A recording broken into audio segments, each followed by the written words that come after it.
कराची में रमज़ानुल मुबारक के दौरान फल फरोशों की चांदी हो गई। मनमानी कीमतों पर फ्रूट फरोख्त किए जा रहे हैं। कमिश्नर कराची की जारी करदा फहरिस्त पर अमल नहीं किया जा रहा। मजीद जानते हैं डॉन न्यूज़ की नुमाइंदा अनिला सिद्दीकी से।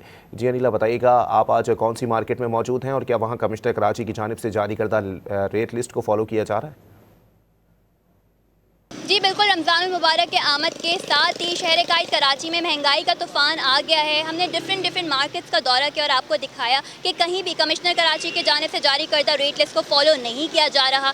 इस वक्त मैं पहुंची हूँ सदर की मार्केट, ये ही चेक करने कि आया यहाँ कमिश्नर कराची की जानिब से जारी करदा रेट लिस्ट को फॉलो किया जा रहा है या नहीं। मेरे साथ एक ख़रीदार मौजूद हैं, उनसे जानते हैं। जी बताइएगा, यहाँ रेट लिस्ट को फॉलो किया जा रहा है कमिश्नर कराची की? देखें, अभी रेट आपके हाथ में है, अभी आप जाएंगे तो आपको इसी रेट पे मिलेगा, मगर इसके आप हटेंगी 10-15 मिनट 20 मिनट बाद यही रेट होंगे। आप सेब देख रहे हैं 5 रहा है, अमरूद 250 रुपये बिक रहा है, केला 250 रुपये बिक रहा है। ये रेट सारे रोज़े से पहले जो थे 150 रुपये 100 रुपये में केला कोई लेता नहीं था, अभी 250 रुपये में मैंने लिया है, ये लिया हुआ है।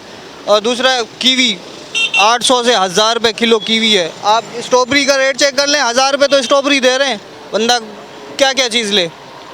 जी बिल्कुल, अवाम के जानिब से शिकायत की जा रही हैं कि कमिश्नर कराची की जानिब से जारी करदा रेट लिस्ट को सिर्फ जारी किया जा रहा है, लेकिन इस पर अमल दरामद नहीं हो रहा है। इफ्तार में खुसूसी तौर पर फ्रूट चाट में इस्तेमाल होने वाले फल भी अब अवाम की पहुँच से दूर हो गए हैं। जी बहुत शुक्रिया अनिला।